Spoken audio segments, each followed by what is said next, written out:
சென்னை நகரில் பார்த்தீங்கன்னா ஈவினிங் நேரத்தில் ட்ராவல் பண்ணுறதே ஒரு பெரிய விஷயமா இருக்கும். அதுவும் 5 மணிக்கு மேலே நீ ட்ராவல் பண்ணின்னு பார்த்தீங்கன்னா வண்டி வாகனங்கள் பெருக்கம் அதிகமாகவே இருக்கும். அப்போ என்ன செய்யணும்னா இந்த மாதிரி சின்ன சின்ன சந்துக்களில் புகுந்து போனீங்களேன் ஜோதியாக இருக்கும். நாங்கள் எங்கள் சந்தில் புகுந்து போகிறோன்னு பார்த்தீங்கன்னா ஒரு டீ கடைக்கு தான் போகிறோம். அம்சமான டீ கடை. அந்த டீ கடை போய் டீ சாப்பிட்டுட்டு மீண்டும் நாங்கள் திரும்பிடுவோம்.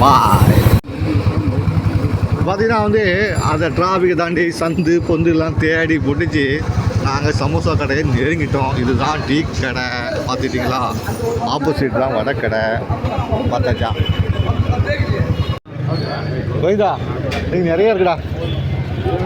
உனக்கு விதமாக இருக்குது. என்ன வேணும் உனக்கு? பயங்கரமாக இருக்கா? இது சிக்கன் நினைக்கிறேன். சிக்கன் ரோலா? சிக்கன் ரோல் இருக்கு. இது சிக்கன் சமோசா இல்லை, இல்லை சிக்கன் ரோல் போட்டிருக்காங்க.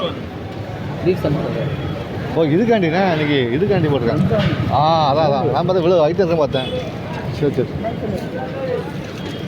நோம்பு கஞ்சி பார்த்தீங்கன்னா இது கறி வடை, இது பருப்பு வடை, இது நம்ம உளுந்த வடை. இந்த உளுந்து வாங்கியிருக்கோம். இந்த கோயந்து சாப்பிட்றாரு. கேட்டாருண்ணா நமக்கு வடை நல்லா இருக்கலாம். அப்படியே நமக்கு வடை கொடுத்தாங்க. நல்லா இருக்கும்.